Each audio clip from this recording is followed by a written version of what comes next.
A lot of times as women, I think, you see somebody in your first impression, and as you say, the look, and you haven't gave this woman a chance. So you've already made up in your mind what they are, what they think, or what you think about them. That's something basic that we can do. Anybody can do that. Yes. Don't do it in front of the children, and it'll help you to stop doing it, really. Did you want to make a point? I just want to say just a little something. Oh, yeah. As you know, as we all go on the airplanes and the flight attendants says, put the mask on yourself first.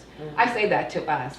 You need to start first with being the right person and having the right attitude before you can even share it with someone else. Yes. You need to be the light. And once you're that, people start seeing that. And they want want a piece of that, because believe me, people want to go towards good versus someone who is evil. And so I say, put the mask on your face first. Okay, we'll go ahead and get a man's perspective before we move on. As far as the support thing, Speak up a little, because we need women to hear this coming from a man. when you say you're not getting support or you're not getting enough, I don't think you should look at it as what you're not getting. It's more or less like people have their thing that they're doing also. Are you directing that towards me? I'm directing to everybody who's No, there. nothing you're It's not, Just asking. it's just a comment, okay? In the business that I do, I take the people that come, Exactly. okay?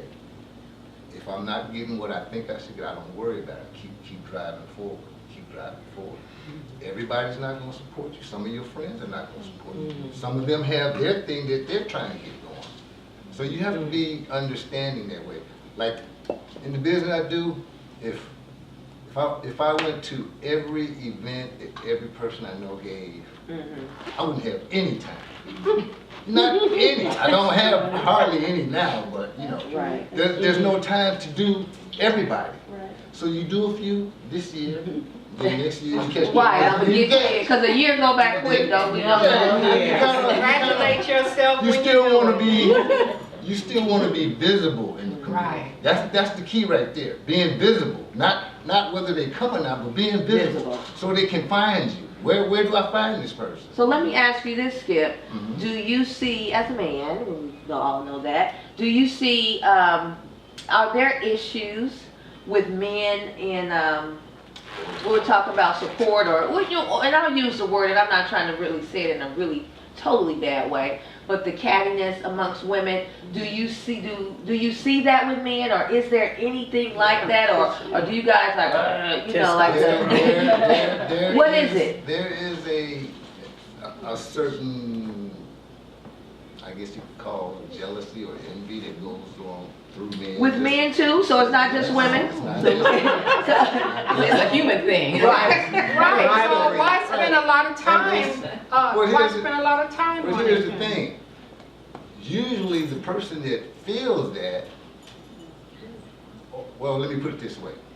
The person that is directed you to, going where I'm going. the person that is directed to has no clue.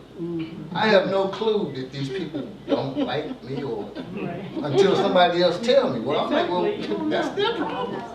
Now, I don't do anything where, it's like you said, when you don't even know somebody, but you've already judged. And so right there, you create a barrier, because now you won't even approach them to get to know them. Well, I don't ask you, I want to ask Xavier too, because I just want to get some mail. I'm glad the brothers was able to, you know, keep it real with all the women, not fearful of. Do you see, and I'm going to ask Xavier, then we'll kind of move on, because I was going to, it's like afraid of competition, like a fear. I wrote down here, I'll kind of just read what I wrote as I was just thinking about the subject, fear. Fear of another woman being more successful. Fear they are more qualified or more accepted, because sometimes, and I'll think about in the workplace too sometimes, I think you're feared in the workplace, or because another woman may feel, I've experienced it, so I'm personally speaking, that I was probably more qualified, so she did not want to support me because I would probably get the accolades or the job or the raise or whatever it may be before them. So they had a fear of supporting me. They didn't want to support me because I may get to somewhere they're not, which is, that's an internal thing. That's their thing, something that they're lacking. So do you see that with guys? Is it you see some competition, the fear, Guys the have- human thing? I just wanna. Guys have all of the same things toward each other as you are. Did you hear that? Guys have the same. What was that, Skip? So we can so just don't blame women. So we hear because we do hear that women this, women can't this, women. There's I'll say there's also the same amount of men that will say compliment you, help you. Okay, then there's those who stand by. I don't like that for no reason. I don't like it. You know, but it goes round and round. So you go where you're allowed, and the rest of you just leave behind. Okay, you can usually tell. Well, I can tell when a guy shakes my hand. Hey man, how you doing? I can tell what his real feelings is because that handshake Oh, ain't the there. handshake for the men. I didn't know that. Oh yeah, I mean, I know they always say something about in a handshake, but I didn't understand him saying it as a man. That's how they would judge. Give you a little light, a little light grip. He don't really mean it. He's just saying it to be cordial. Okay, well, That's I get fine. that. I get- You just yeah. wanna- You want to be cordial, that's fine. But you know, a real friend or Put the body in. they'll Put some weight on it. Put some weight. Xavier, you wanna piggyback on that before we move to the next question yeah, about the I- men competition type thing? Okay. Or whatever you wanna say on that. Oh, right. Well, I was gonna go back to the women and the cattiness thing Okay. first. And so I was listening to what Skip said. I see my perspective is that, and then one of them is that, especially doing those reality shows, but I see it in real life. I just see that, I think the difference between men and women with that is that I think men have been, what Maria said about learned behavior. Men have a different way of expressing that. For a lot of men that I've seen, have been around. What I see, just my perspective, is that men don't comment like women do so much on what other men do or don't do.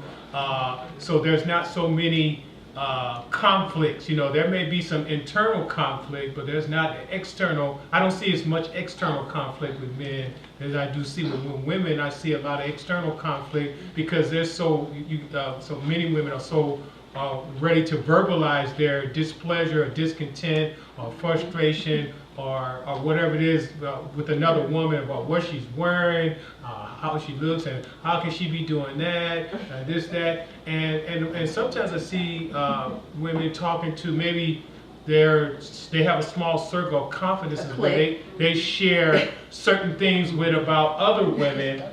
And it just seems to be a snowball effect of that women seem to hurt themselves more so than I think men do. I think men, a lot of us have been taught that, you know, no matter what happens, just be strong, be resilient, keep going. No matter who's against you, you know, you got to keep doing that for so many reasons. So I agree to some extent with Skip, but to some extent I disagree because I think that, not saying that men are better than women, I just think it's just a different way of dealing with those that are in disagreement with you. And so I think that's societal that has breeded that type of mentality in a lot of Do you men. guys think, and as a man and someone, do you think that that men, or even boys to men, has had more visible role models than women? Do you feel it's equal that No. women and men have equally seen as many role models for us as women as men have seen for them? No, I would say that there's probably less for men. You know, a lot of fatherless families, you know, and so unfortunately, and so a lot of young. But what about older before? Because I think the fatherless, and I could be wrong, this is maybe just my perception, but I'm thinking the fatherless generation did not start because my father, you know, when I grew up, I think that came later. So what I'm saying, what I was trying to get to more so in the 60s and the 70s, you men. You didn't see a lot of women running corporations or running it. Today, I'll bring this in, when I went to University of Phoenix graduation, it wasn't when I was graduating, it was another graduation. You know how they have the associates, the bachelors, all the PhDs were women. It was one man out of 15. It was all 14 women were getting PhDs and it was one man. So I see it differently, but I'm talking about like before, 60s, 70s. Did women see role models for them, or did you always see men running a man run? I believe that there were a lot more role models for men than there were women. You did now, not before. That's my feeling. What was the model? Yeah, hold on one second. For me, I saw more women being role models. Okay. Because, number one, a lot of them were single parents. They had the support. I mean visually for the world to see. I guess I should put it in that capacity. In the world to for see. the world. So in the 60s, if a young girl turned on the TV or channel, that's what I mean. Did they see a lot of role models for women back in the 70s? Who did you see It the men that was coming through? Hold on one second. Let me get her first. Because me growing up, a lot of the guys in my area, they played sports. So, you know, they was into their coaches, some of the teachers. That's what I saw, where including me and my friends, we was just hanging out, partying, where the guys playing sports. They was, you know, we just give a lot of props out to their coaches, certain teachers, counselors that. Well, Cheryl Miller, and I'm coming to you, Marguerite, right now. I just want to say, I want to say sports. Well, Cheryl Miller was a better basketball player than Reggie Miller, as he talks about, but she couldn't go pro. You know what I'm saying? It has changed. So to me, the role models were much more for men back then. I see today there's a lot of women role models, because I think as women, even as being the big 5-0 now, I still need to have a mentor. What do you know about that? But go ahead, Marguerite. And we didn't have any role models on TV because, first of all, not many people had a TV. You know, and then the only time we would look at TV is on Saturday cartoons, or if you heard somebody running down the street, there's a black person on TV, there's a black person on TV. And everybody would drop what they were doing and come in to see this black person. So we did not get our role models from TV. And that is what is destroying. As black women, you're saying as a black woman, as a woman, period. I'm going to just go there. Was there any white women role models? No. Asian women role models? Shalimar, we can hear from you on that. Was there any, you know? I did not talk to a white person until I was in my 30s. What? Wow. Okay, I talked to the first white person, wait a minute, the first, I did not talk to a white person in my town. That's a whole other show. Because we did not mix. We did not even walk on the same side of the street. Wow. We had the colored signs. I remember all that. Okay. You know, so no, I didn't have any of those. My role models were my grandparents, That you actually saw in the your people in my family. neighborhood who were married. Right. We had And if we you were a definitely single had woman, that as you women. were We very, had that it was as very women. rare that you had a single Absolutely woman right.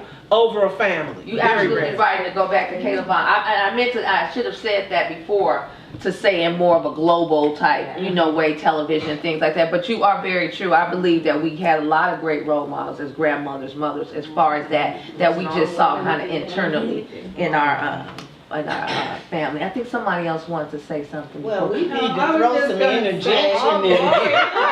We need to throw a little interjection. Okay, go ahead. No, I was going to say that I grew up in a predominantly black town, but we went to high school, it was mixed.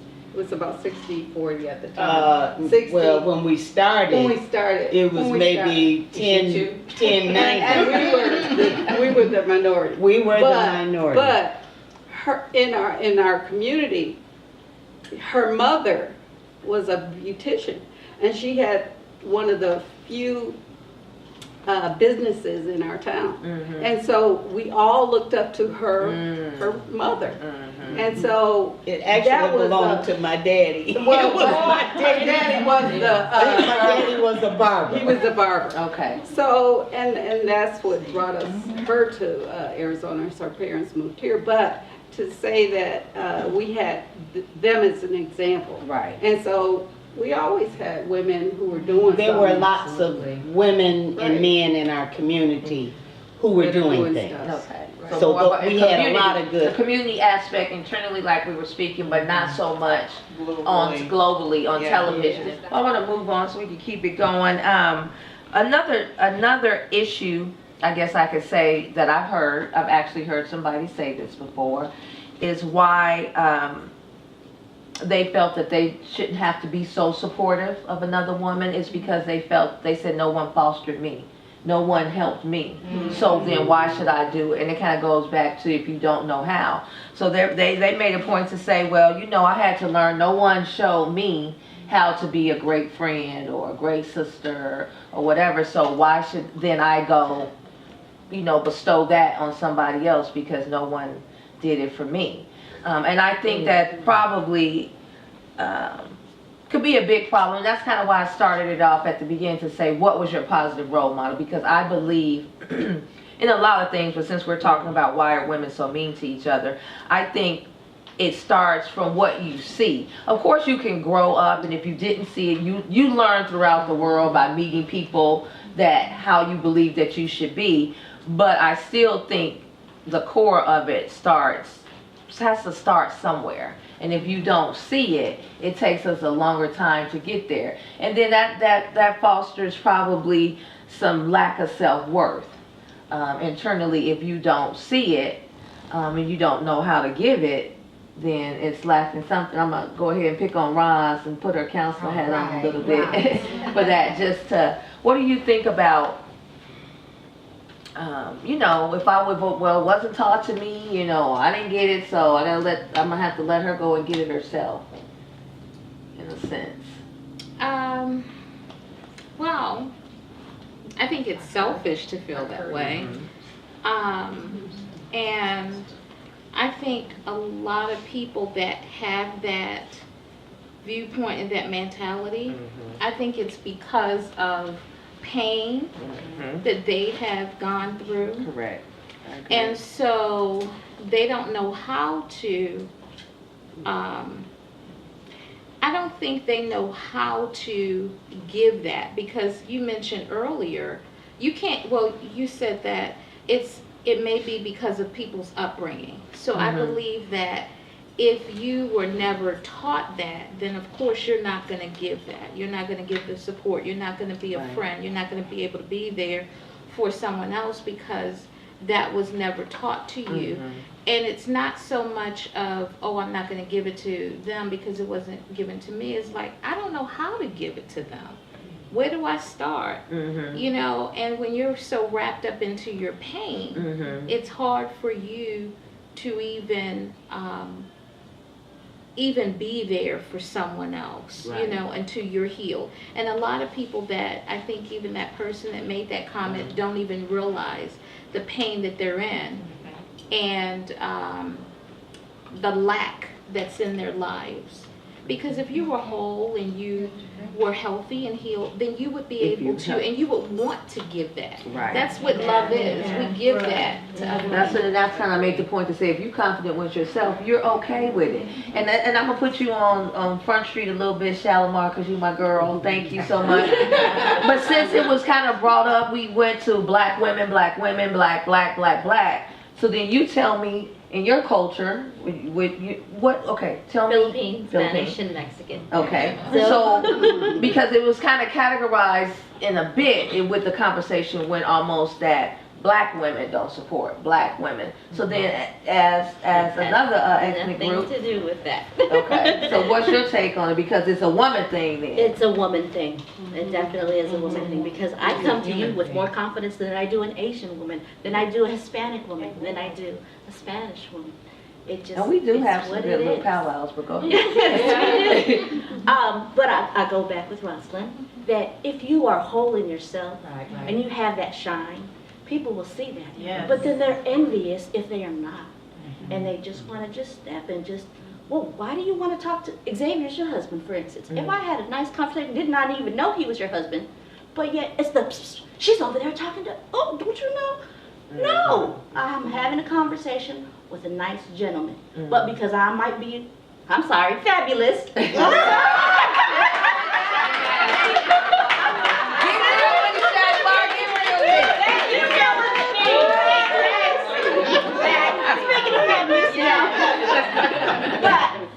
it's perceived that what is she so interested in Xavier for? What is she so interested in Skip for?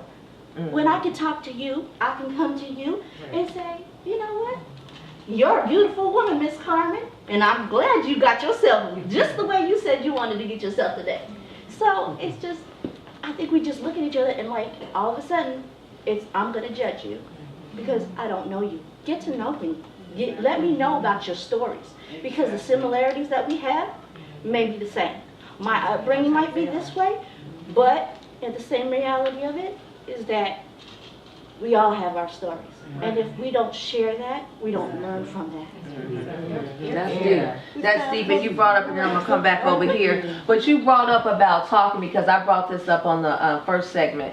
As you said, you was talking to Xavier, a gentleman or whatever. And I think a lot of times that I know some women, they probably would have got along or been great friends, but it was because of a guy.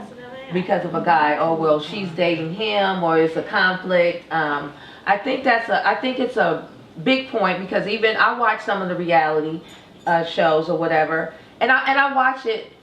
I do watch it because I don't have like that drama, but I do watch it from a perspective of how can I learn? How can, we have these type of groups to talk about. So it's not necessarily watching it so much because I want to watch it. I'm watching it for something else that I'm trying to take out of it to understand. But I do believe that a lot of women do not get along because of a guy. I do believe that that takes place. It could be somebody that maybe, here's an example, somebody, and they don't even know, two women, it could be me and you, Roz, we both single, we out or whatever, we meet the same guy, we don't know we've met the same guy, that's, but then after we find out, oh, I don't know you, oh, he's with the girl in that red and black, and all of a sudden every time I see this girl in the red and black, I'm, doing this, and I don't even, we never knew, you know what I'm saying, we never knew. So the aspect sometimes of a man comes in. Go ahead, Skip on that, and then comment. I'm not going to say it's always because of a man. No, I wasn't saying it's always, because I didn't say always, I said it has effect, because I know relationships, we probably know some people in here that it was two women and that it was a guy thing. Yeah. The two things I wanted to mention was individuality and, like Marguerite said, learned behavior. Okay, we do a lot of things because of the environment we come up in around us. Okay, we're taught things that sometimes later in life we find out was BS. Okay, so a lot of things that you go through in life are learned behavior.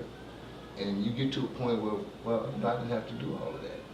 I could have went this way, or I could have went that way. And throughout life, it changes people. But at the same point, when you mention single family or single women with kids, at some point in all of our lives, we became individuals. It didn't matter how we was raised, who raised us. We became individuals and we said, this is the way we're going. And that's what's happening. So I look at it as, that's what they like to do, fine. But if it's something that is not necessarily with my grain, or I don't look at it too comfortable like, I tend to shy away from it. I keep them at a distance, okay? So once you get to know people or you get into them, you can kind of see where things are going, and you make your choices there. And it's not always just somebody you meet out in the club, you just see out in the club or out in the public. I make no judgments on people that I don't know. They're just people just passing down the street. That's a good way to live. There's no judgment Just on people you don't know. I might admire what they look up, what they have on. I might say, oh, wow, well, why are they wearing? But I'm not gonna make a big issue just out of because it. you may not like it. It's Right. just You're a man though. So we're gonna go Marguerite, Carmen, then Xavier. So and again, then whatever my thoughts are toward that person, they have no clue. So if I'm not gonna go up and say something, why worry about it? That's the way I feel. Right.